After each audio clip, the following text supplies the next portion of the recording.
जब Warren Buffett 10 साल के थे तो वो ओमाहा में घोड़ों की रेस ट्रैक में जाया करते थे जिसका नाम था अक्सारबन। वो वहाँ पर तब जाते थे जब रेस खत्म हो गई होती थी और वहाँ पर लोगों की सारी फेंकी हुई टिकट्स को वो उठा लेते, ये सोचकर कि कोई ना कोई ऐसा इंसान तो होगा ही जिसने विनिंग टिकट्स को ही फेंक दिया होगा, क्योंकि वहाँ पर बहुत से लोग एंजॉय करने के लिए भी आते थे। वो टिकट्स लेते, ड्रंक हो जाते और नशे में टिकट्स फेंक देते और वॉरेन बफेट हजारों टिकट्स को इकट्ठा करके एक एक करके चेक करते कि क्या इनमें से कोई जीती हुई टिकट है या नहीं, और उन्हें हर बार बहुत सी ऐसी टिकट्स मिलती। उन्हें पता था कि एक 10 साल के बच्चे को कोई विनिंग टिकट्स के पैसे नहीं देगा, इसलिए वो जीती हुई टिकट्स को अपनी आंटी को दे देते और उसे काउंटर में ले जाके कैश करवा देते। ये पेशेंस और रीडिंग की हैबिट उनमें हमेशा रही।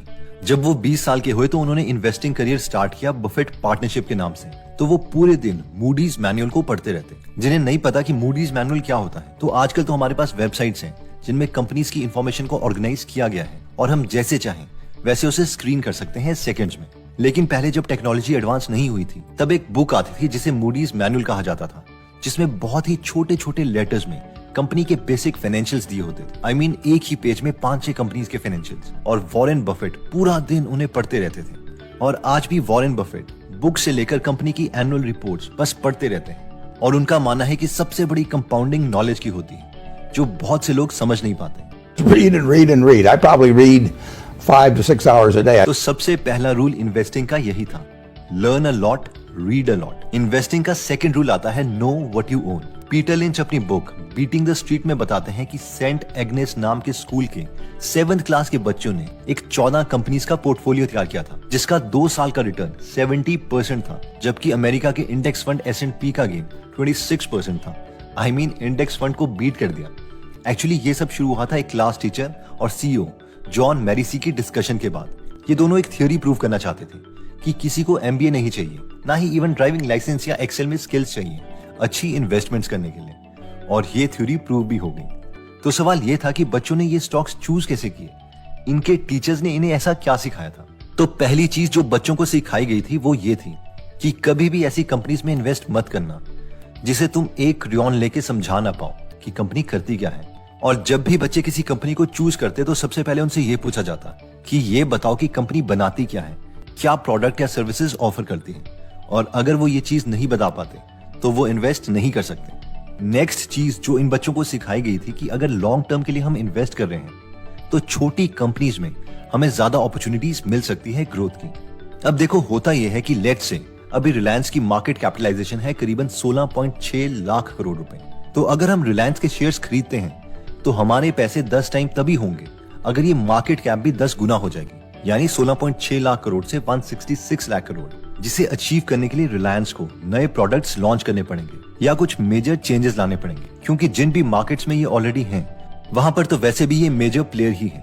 इसलिए इसमें हमारे पैसों का ज्यादा ग्रो होना थोड़ा मुश्किल है, और यही रीजन है कि बहुत से इन्वेस्टर्स मानते हैं कि छोटी कंपनी जल्दी ग्रो करती है। इतने बड़े मार्केट में अभी भी नए एंटरप्रेन्योर आ रहे हैं जो 200-400 करोड़ की लिस्टिंग से चालू होते हैं, और वहां से 10-20 हजार करोड़ बहुत जल्दी हो जाते हैं। ग्रेट इन्वेस्टर मुनीश पबराय भी इसी चीज को बहुत बार मेंशन कर चुके हैं कि होता यह है कि बड़ा इन्वेस्टर छोटी कंपनी में पैसे लगाएगा तो उसे उतना फायदा नहीं होगा। अगर मैक्सिमम वो 50 लाख ही लगा पाता है और कंपनी 10 गुना भी हो जाती है तो भी उसका पैसा 5 करोड़ ही होगा, जो उसके लिए उतना ज्यादा फायदेमंद नहीं है। इसलिए जैसे जैसे इन्वेस्टर्स बड़े होने लगते हैं वो बहुत छोटी कंपनीज छोड़ के बड़ी कंपनीज में पैसे इन्वेस्ट करते हैं जिनमें ज्यादा पैसे इन्वेस्ट किए जा सके। अब इससे होता यह है कि हम जैसे छोटे इन्वेस्टर्स को इन छोटी कंपनीज में इन्वेस्ट करने के लिए अपॉर्चुनिटीज मिल जाती। The bottom continuously gets emptied out, right? So the people who were really good at finding the investments, less than 10,000 to put to work, less than 100,000 to put to work, if they're really good, they move up. Next rule कहता है hold no more stocks that you can remain informed on. ये concept बोलता है कि एक human mind maximum 8 से 15 companies को ही follow कर सकता है, उनके बारे में इन्फॉर्म्ड रह सकता है, और इसलिए बेटर यही है कि हम पूरी जिंदगी में 10 से ज्यादा स्टॉक्स ना ही लें तो बेटर है। लेकिन वो 10 के 10 स्टॉक्स ऐसे होने चाहिए कि बस हमें ऐसा फील हो कि हम एक्चुअल में उस कंपनी के मालिक से मिले हैं और उनके साथ 100 पेज के अग्रीमेंट को साइन करके हमने उनके साथ डील की है और फिर उन्हें पैसे देके उस कंपनी के शेयर्स खरीदे हैं। इन शॉर्ट वॉरेन बफेट का भी यही मानना है कि अगर हमें 3 सुपर बिजनेसेस मिल जाएं जो बहुत अच्छा कर रहे हैं तो एक एवरेज आदमी को इससे ज्यादा नहीं चाहिए लाइफ में अच्छा करने के लिए। adding to it. But 3 wonderful businesses is more than you need in this life to do very well. Next rule of investing कहता है if you like the product chances are you will love the stock. Peter Lynch कहते हैं कि मेरी family में तीनों लड़कियां gap के कपड़े पहनती थी, लेकिन इन्वेस्टर होने के बावजूद मैंने कभी ये नहीं सोचा कि इस कंपनी में भी मैं इन्वेस्ट कर सकता हूँ। और इस कंपनी का प्राइस 1 साल में 13 गुना हो गया था। लेकिन अगली बार वो केयरफुल थे। वो अपनी तीनों डॉटर्स को मॉल में लेके गए और उन्होंने देखा कि वो कौन सा प्रोडक्ट लेना चाह रही हैं। लेकिन इस बार वो गैप के शोरूम में नहीं गई, वो बॉडी शॉप नाम की एक शॉप में गई। वहां पर पीटर लिंच ने देखा कि बहुत सी ऐसी औरतें हैं जो बॉडी शॉप से लोशन, क्रीम्स वगैरह ले रही हैं और दुकान एकदम लोगों से पैक्ड थी।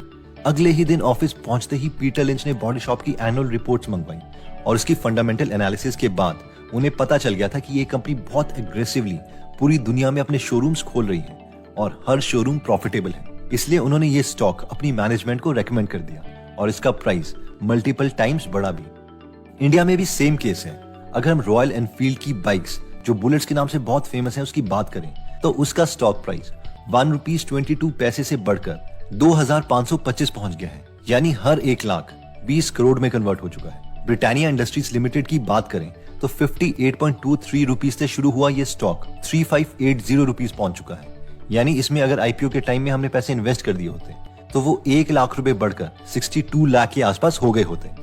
तो इन शॉर्ट मैसेज ये है कि जो प्रोडक्ट्स हमें अच्छे लगते हैं, अगर वो पब्लिकली ट्रेडेड कंपनी है और अगर वो कंपनी फाइनेंशियली स्टेबल है तो इस मेथड को हम यूज कर सकते हैं स्क्रीनिंग के लिए।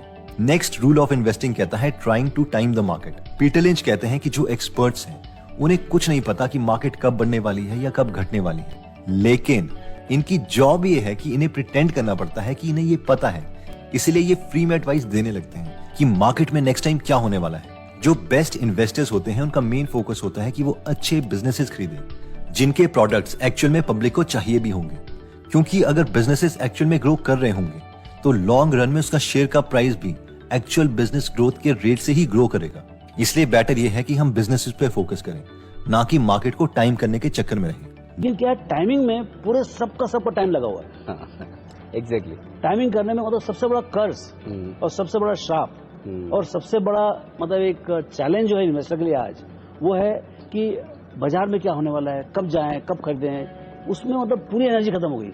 मतलब मैं अब क्या बताऊं कि 99% आप जनता बाजार में इसके लिए नहीं है कि उन्होंने टाइम नहीं कर पाया बराबर। नेक्स्ट रूल कहता है free cash flow is the king.